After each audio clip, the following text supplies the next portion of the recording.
present teacher. Hello everyone, आज हम इस वीडियो में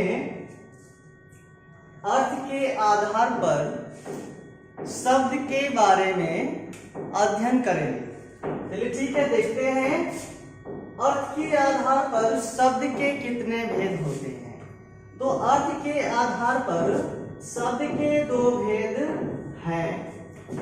पहला या प्रथम भेद है सार्थक भेद और दूसरा भेद है निरर्थक भेद।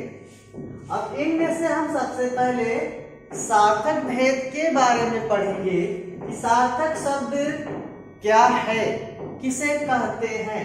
तो ध्यान दें, जिन शब्दों का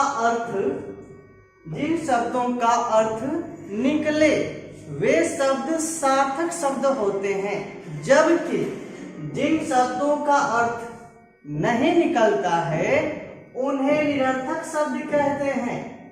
जिनका कोई अर्थ ही नहीं निकले वह निरर्थक शब्द होते हैं। इसीलिए निरर्थक शब्द का कोई भेद नहीं होता है, जबकि सार्थक शब्द का भेद होता है।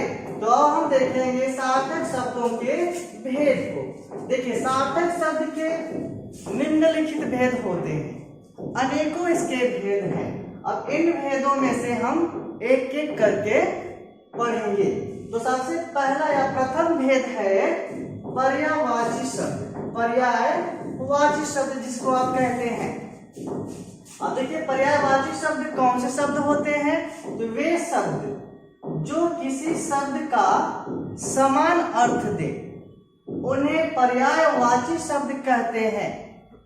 या इसको हम इस प्रकार से समझ सकते हैं, पर्यायवाची शब्द उन शब्दों को कहा जाता है जो लिखने में, पढ़ने में भिन्न हो, जो लिखने और पढ़ने में बिल्कुल भिन्न होते हैं एक दूसरे से, किंतु उनका अर्थ समान आता है, उनका अर्थ समान होता है। ऐसे शब्दों को ही पर्यायवाची शब्द कहा जाता है। जैसे में यहाँ पे हम ले लेते हैं एग्जाम्पल के तौर पे सूर्य को ले लेते हैं। तो सूर्य का देखिए पर्यायवाची शब्द क्या होता है।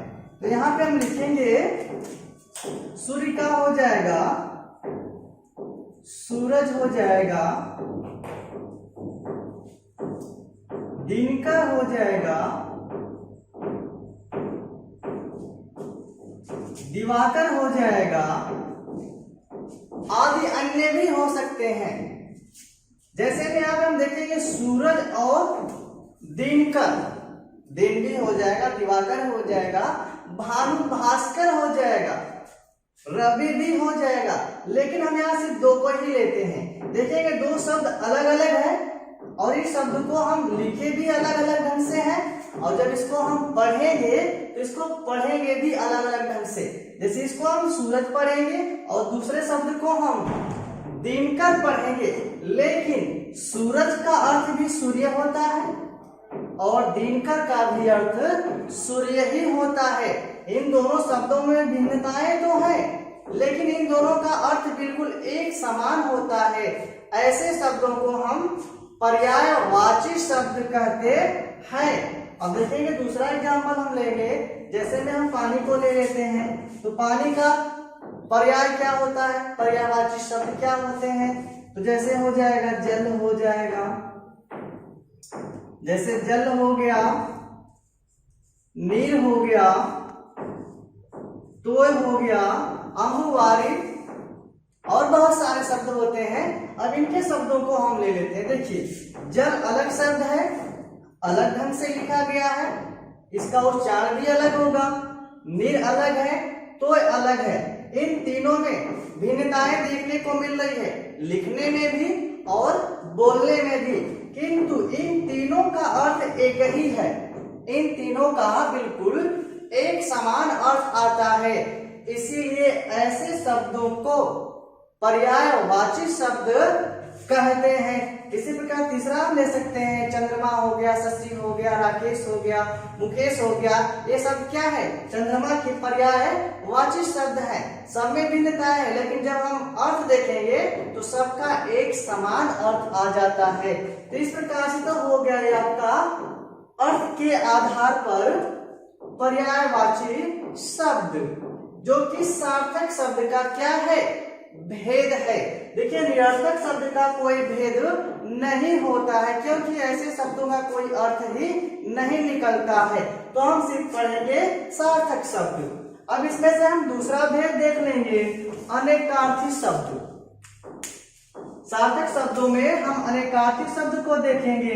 अनेकार्थी शब्द कौन से शब्द कहलाते हैं? तो सबसे पहले इसकी परिभाषा को देख लेंगे।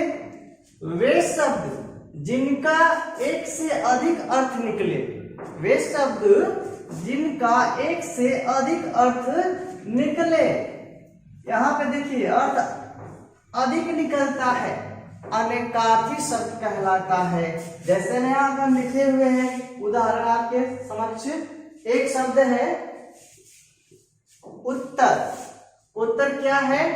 एक शब्द है, किंतु जब इसका अर्थ निकलेगा तो एक से अधिक होगा, यानी कई इसके अर्थ आते हैं। जैसे में उत्तर का अर्थ क्या होता है? जवाब देना, तो जवाब हो गया। क्या हो गया? जवाब हो गया ना। उत्तर से उत्तर दिशा का बोध होता है। उत्तर कहने से बाद का, यानी बाद का भी बोध होता है, यानी ज्ञान होता है। तो एक शब्द के यहाँ पे अनेक अर्थ निकले, एक शब्द का यहाँ पर अनेक अर्थ निकल रहा है, इसीलिए इस शब्द को हम अनेकार्थी शब्द कहते हैं। अब देखेंगे दूसरा, यहाँ पे ले लेंगे शब्द काम। दूसरा शब्द यहाँ पर क्या है? काम है। अब काम का हम देखेंगे, काम का क्या हो जाएगा? कार्य हो जाएगा। काम का अर्थ क्या होगा? काम का अर्थ हो जाएगा इच्छा हो जाएगी। तो यहाँ काम का हम देखेंगे कि एक शब्द है, शब्द तो एक ही है, किंतु यहाँ पे अर्थ इसके कई निकल रहे हैं, अतः काम शब्द भी अनेकार्थी शब्द है। इसी प्रकार से नक्शा को ले लेंगे। नक्शा का भी क्या है? अनेक अर्थ निकल रहा है। नक्शा कहने से हम नखरा का बोध करते हैं, नक्शा कहने से मानचित्र का बोध होता है, नक्शा कहने से रूपरेखा का बोध होता है। यानी एक शब्द के अनेक अर्थ जहां पे निकलते हैं, ऐसे शब्दों को ही हम अनेकार्थी शब्द कहते हैं। तो ये हो गया आपका सार्थक शब्दों में पर्यायवाची शब्द, और दूसरा भेद इसका हो गया अनेकार्थी शब्द। ठीक है, समझ में आ गया होगा? Okay, thank you.